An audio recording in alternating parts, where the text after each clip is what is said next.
Hi, thank you for joining me today. My name is Kelsey Bobrowski, and I am a board certified health and wellness coach and certified nutritionist at Alpine Wellness Clinic. If you're joining me today, there's a chance that you have tried weight loss in the past and you are just looking for something different. You're looking for something special, you're looking for something that works. My goal today is to educate you on a couple of things that hopefully provides you with a good, sound description for what we at Alpine Wellness Clinic are hoping to achieve in our weight loss or weight management programs. So some objectives that I hope you receive from this video include the ability to identify biological impacts of your weight gain or biological impacts for challenges of weight loss. We are going to go through some peptide therapies for weight loss and what we can do in those peptide therapies and interventions at Alpine Wellness Clinic, as well as the actual biological interventions and therapies that they provide. Last but not least, I'm going to talk to you about weight management programs versus just trying to do this as an independent journey. Hopefully, you have a good relationship with weight loss. Chances are most of you don't. There has been this yo-yoing of diets. I've tried not exercising. I've tried exercising 7 days a week. I've done this, I've done that. And a lot of times I like to highlight, you're saying a lot of I've done this. Well, there's a program, there's something special about accountability and support from others that can help this become more of a sustainable lifestyle than just a temporary quick fix. So, as a health and wellness coach, nutritionist, and I also am a certified personal trainer and strength and conditioning coach, I've heard this a lot. I can't lose weight. Well, I'd like to talk to you all a little bit today about common reasons for weight loss challenges. First, let's talk about macronutrient deficiencies or imbalances. Macronutrients are those carbs, proteins, and fats that you are consuming through your food or through supplementation. There is such thing as macronutrient deficiencies. A lot of times we see this in individuals who have specific caloric deficiencies or restrictions that have been put on themselves.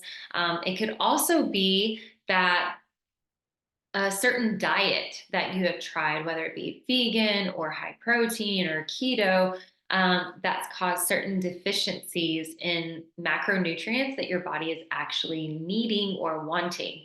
And that leads to the other half of the macronutrient conversation, which is just imbalances.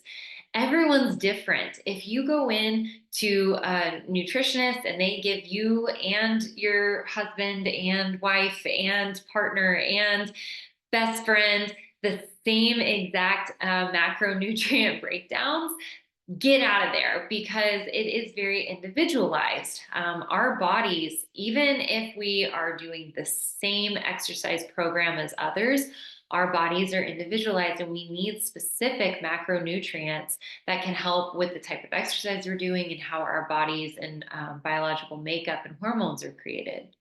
So think about your macronutrients as fuel in a car. It's your gas. We need gas in order to go. And so if we're not eating enough food, if we don't have good balance within these macronutrients, our energy will suffer and our ability to go will be hindered. Next, let's talk about micronutrients. Okay, micronutrients are your vitamins and your minerals. Not all of our food has the vitamins and minerals our bodies need. Some of the supplements that we use that are vitamins or our daily vitamins may not be chemically sound like we think that they are. And so not only could we be having some deficiencies, we could also be having imbalances in our micronutrients as well. That impacts our energy. It impacts how our energy can be used efficiently. And I want you to think of your micronutrients as the oil in your gas, right? We can have fuel in the tank, but if our oil is 4,000 miles overdue from our oil change, we're still going to have problems. It's the base of making sure that your car has everything it needs. Next, let's talk about snacking. And many of you might be saying, I have to keep my metabolism going, so I have to eat every 2 hours. Yes, we do need our metabolism to keep going. Yes, we need a quicker metabolism, but eating every 2 hours isn't exactly the best evidence-way proof or evidence-based method of speeding up that metabolism, because think about the gas in your car, right? Our macronutrients. Whenever we are putting fuel into our body has a whole host of hormones that are released in order to help balance that glucose level. So we are releasing leptin and insulin and our glucose in our body in order to try and burn the energy that we're putting in and utilize the fuel source that we're providing. Now, if we are eating every 2 hours, that's actually not letting our hormones settle, meaning it takes about 3 to even 4, 4.5 for some individuals to start using the macronutrients or the fuel that you've put into your tank. And so eating every 2 hours might actually be killing these hormone levels. And again, even though we're doing it with the idea of a fast metabolism, our bodies need about like I said, 3 to 4.5 hours in order for those hormones to settle and actually start utilizing that fuel. Next is dehydration. How much water do you drink? Whenever you come to visit me, that's going to be one of the questions that I ask you. How much water do you drink? I've heard something as close as 16 ounces a day to 200 ounces a day. There's problems on both sides of those spectrums. Our bodies need anywhere from half a gallon to a gallon of just water every day. And this is also dependent on your exercise level, where you're at in your climate, right? We're in a very dry climate in Idaho. And so our bodies need water. Why do we need water? Water is like grease for your blood cells. Without adequate hydration, a system that we have called lipolysis, which is the ability for our body to transfer fat into energy, is drastically decreased when we're dehydrated. So that actually leads to fat storage. So those of you who are saving your stomach space for food or certain supplements, hydrate. That is more important in order to move everything around in our body and initiate lipolysis. Training habits. I'm going to group 3 common misconceptions about training into one area here. So first, I want to discuss overtraining. There is such thing as training too much. For those of you who are working out 7 days a week for 2 hours a day, you're overtraining because our bodies need recovery. And when you train more than your caloric intake as well, your body will steal from your muscles to store it as fat. And this is another example of why macronutrient deficiencies or caloric restrictions are not always a consistent method for weight loss. The other thing that I want to talk about in regards to training habits, are you only doing cardio? I am running, 5 miles a day, or I'm on the treadmill for an hour, I'm on the elliptical for 30 minutes, and I just cannot lose weight. Cardio burns calories. Resistance training or weightlifting, strength training, that's going to be more conducive for fat loss. That changes your body composition more so than cardio training does. And so if you're looking at your training schedule and you're noticing that all you're doing is cardio, your body composition isn't going to change very much. You're not going to have as much fat loss. You might lose weight, you might burn calories, but your muscles are not going to grow as quickly as if you were to do a weightlifting, strength training, resistance training type of program. And again, back to the overtraining principle, resistance training 2-3 days a week is perfectly appropriate, especially if you lift a little bit heavier. You might not look at your Apple Watch and burn as many calories as you're excited about. But again, it's not about burning calories. It's about lifting and building muscle. So different DNA also responds to different movements. And so it's really important to understand that your specific training method may also not be conducive to your DNA, which is super fascinating and something I'm happy to talk to you about in person. The last thing about training habits is just how sedentary we are as a society and a culture. We sit at a desk or we sit behind a computer screen, and then we go and we sit on a couch. And then we go and lay in bed. So the less you move, the more your body holds on to fat. Less movement also, not just about, the fat storage piece and body composition, it also really impacts your mental wellness. The more we move, the more we provide oxygen to our system through breathing, resistance training. There's so many mental and emotional positive consequences and advantages to movement. Okay, so we talked a little bit about why weight loss might be hard and challenging. Let's talk a little bit about some biological concepts that could also be hindering weight loss. First, I want to talk about ghrelin. Okay, ghrelin is the hormone that you could imagine like your gremlin hormone. Okay, it's the feed me all the time, and ghrelin is actually released by our brains in order to tell our body that we're running low on energy. How do we burn energy? We need sugars and glucose. And so it is meant to cue our body to say, okay, we're running low on energy. We got to fuel up the tanks. Ghrelin, tell the body what to do. And then we have leptin. And leptin is our limiting or satiety hormone. This is the one that says, okay, that's it. That's all we needed. We just needed to fill up our fat storage levels. Now we have something to burn. We're good. Okay. Here's what's happened in our culture, in our society, and biologically. There is such thing as leptin resistance, which means our body is producing leptin to say, hey, stop, you're done. That's all you needed. You didn't need that cupcake as, a dessert. There's no such thing as a second stomach. And then it's trying to send these signals, and we're not listening to it. So therefore, we actually have high leptin levels. We can also have leptin deficiency, and this is more biological, in which our bodies just naturally don't make enough leptin. It doesn't tell us when we're full, it doesn't tell us when our fat storage levels are at their limits. Now, GLP-1 agonists mimic the leptin hormone to signal that we're full. And I'll talk about that in just a second. But why is all of this information important?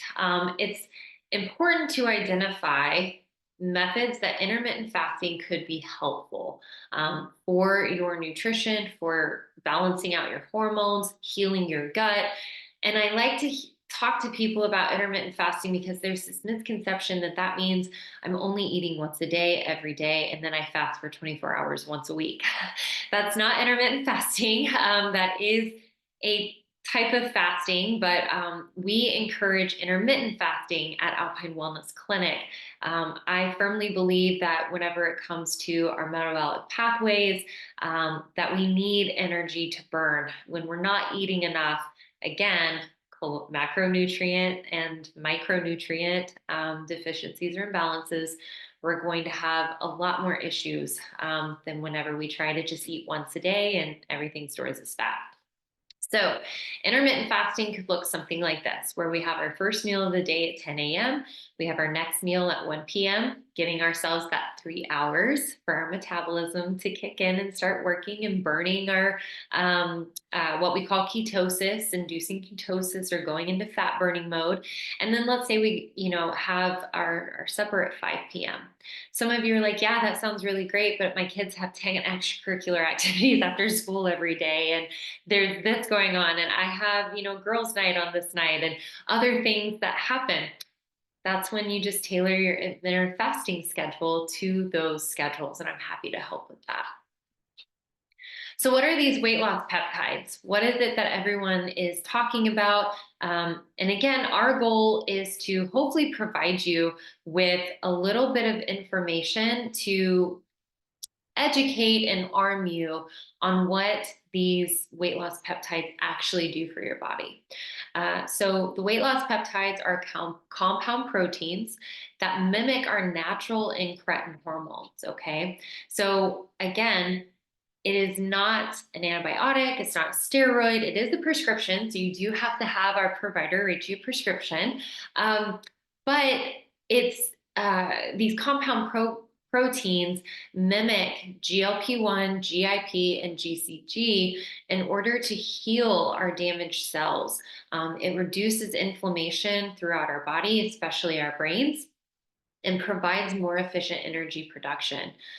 It both contributes equally to our incretin effect of a meal. So whenever we eat, these hormones are naturally secreted, and it's what makes us understand when we're full, when we need more food.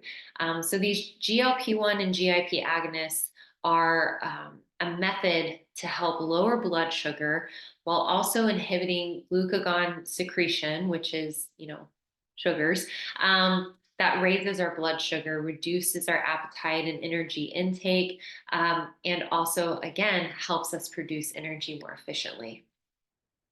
So I like to give a little brief history because some of you might think that this just started as a weight loss peptide and that's the only reason to use it. In fact, GLP-1s were first studied for neurodegeneration. So Alzheimer's and dementia has been linked to inflammation of the brain. And the inflammation is suggested to be contributed by glucose and our metabolisms of sugars. And so what scientists found was that individuals were having really great responses metabolically from these neurodegenerative clinical trials. So the diabetes community and researchers took that information, ran their own clinical trials with the GLP-1s, and noticed that patients were having these positive side effects. This was when semaglutide was being studied, the first class of weight loss peptides. Again, it's just a GLP-1 agonist, and now tirzepatide has been FDA approved for weight loss as well, which is a GLP-1 and GIP agonist. So addresses two metabolic pathways. And then we do have another peptide possibly to be released that is going to also address GCG and be a GCG agonist.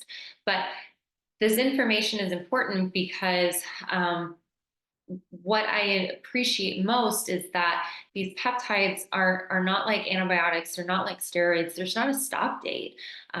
It helps clear inflammation from our bodies. And so this doesn't have to be something that you inject once a week if you reach your weight loss goals, but it could be something that's helpful for maintenance. It could be something that's helpful for anti-aging. Reducing the inflammation that hinders our gray matter in our brain. How awesome would that be as we age? So the tirzepatide compound we use is from an FDA-approved compound pharmacy, and it is new FDA approval for weight loss and addresses, again, two pathways of metabolic syndromes, GIP and GLP-1. It's more of a significant weight loss than semaglutide. So we see about 15% more weight loss for individuals who use the tirzepatide once a week or inject the tirzepatide once a week, more so than the semaglutide. So who's not a candidate for peptide therapies? Based on the evidence that we have found in research, people who have been diagnosed with type 1 diabetes are not great candidates just due to the lack of insulin that's already being produced because of this disorder. Type 2 diabetics who are currently on medication are also not great candidates. And if you've undergone bariatric surgery, if you've had a lap band placed and it's still there, you might not be a great candidate for this program. Now, we like to take every individual and look at them as an individual. So if you currently suffer from any of these diagnoses or have had any of these procedures in the past, please still look us up, come see us, give us a visit. That way we can talk through it. What are the cons of peptide management therapies? First, I like to include that there are some metabolic impacts. Your gut is healing because you're not eating every 2 hours. You're not consuming large amounts of food using the peptides. And so, even though you might notice a slowing of metabolism, it's not going to be forever if you are using a good nutritional and dietary support. Meaning, if you eat once a day on these peptides or not on these peptides, your metabolism is going to bust. And so, if you use your intermittent fasting, if you use your dietary management, your metabolism will not slow down and give negative effects post peptide use. I like to identify surgical compromises as well. What does the doctor say before you go in for surgery? Come in fasting. The peptides cause what we call delayed gastric emptying, which means that food stays in our stomach longer. And so, if you plan on going in for a surgery, please tell your doctor that you are using peptides and specifically weight loss peptides. They might encourage you to fast a little bit longer than the normal 12 hours before surgery. Individuals who report regaining the weight or loss of muscle mass are not changing their lifestyle. They're using this peptide as a all in eggs in the basket type of method rather than a tool for lifestyle management. Which again brings me to my next topic and objective, which is programs and the goals of programs, especially at Alpine Wellness Clinic. Not only are we here to help you with improving your body composition, but we want to be an active supporter in improving cardiovascular risk factors, insulin and leptin resistance, helping to improve your exercise capacity, eating habits, and sleep and stress management. So again, we look for lifestyle. We want sustainability. We want a method that's going to help you lose the weight that you have in mind and this vision that you have for yourself, while also arming you with lifestyle management skills that can keep this as a sustainable practice versus just a quick weight loss method. So in research, we've noticed some benefits of weight management programs, one being higher self-efficacy. Whenever you accomplish something, it makes you feel great, right? When was the last time you accomplished something? What did you do? How did it feel whenever you accomplished that thing? You feel more empowered. You feel more of control over your environment and over your situation. Accountability. Working with someone like myself at Alpine Wellness Clinic will give you that accountability, those check-ins, that opportunity to really evaluate how you are contributing to your process. Commitment. Whenever you have a program, you commit to something. And that increased commitment allows you to, again, have higher self-efficacy, but it also gives you something to have accountability for yourself in. Last but not least, action and sustainability. So by action, I mean you are taking action. You're not just sitting back and saying, oh yeah, I'm doing this one thing and this is going to be the end all be all for any changes in my life. You have set in motion the dominoes. And as those dominoes fall, there's just greater and greater things that can happen for you, which again leads to more sustainability of this lifestyle, of these practices. So I mentioned before, at Alpine Wellness Clinic, we use a cool tool called the InBody scan. And the InBody scan is a body composition test that we use in order to track your progress. Some of you might not have biometric goals like a certain weight or body fat percentage. This is a really great tool that we like to use in order to ensure inflammation's leaving the body, you're fueling your body enough, and I'll show you why. So your total weight is not the whole enchilada. What I mean by that is you step on a scale and you see 235. Well, what is 235? How much of that is body fat percentage? Because there's a certain amount that's going to make your body feel better. How much of that is muscle mass? How much of that is water? If you don't know, you don't know. And so what we like to look at is things like your skeletal muscle mass. If your skeletal muscle mass is even, let's say, the low end 50% of your total body weight, up to 65% of your total body weight, your immune system functions better. You have a reduction of osteoporosis possibilities. You're able to have more energy and you're able to burn more fat. If your body fat percentage or percent body fat is too high, that's also going to lead to those cardiovascular risks, stroke risks, things like that. So if you look on that scale and you're 235, but that's all muscle, great. That's what we want. We want that to be muscle. Muscle weighs more than fat. But for women, if we are looking at over 25% of body fat, that can be really dangerous to our cardiovascular profile and our body composition. For men, anywhere between 15 and 20% is recommended. Visceral fat. We do measure visceral fat on our body composition scale. And visceral fat's that fat that sits on our organs. It's the stuff that actually leads to more of the chronic conditions. And if we have a visceral fat that's less than 10, we're doing okay. It could be as low as 1 to 5, though. Our exercise and resistance training is going to be very key to our percent body fat or our subcutaneous fat, the stuff we can feel. Our nutrition is how we change our visceral fat. Eating the BMR recommended calories, basal metabolic rate.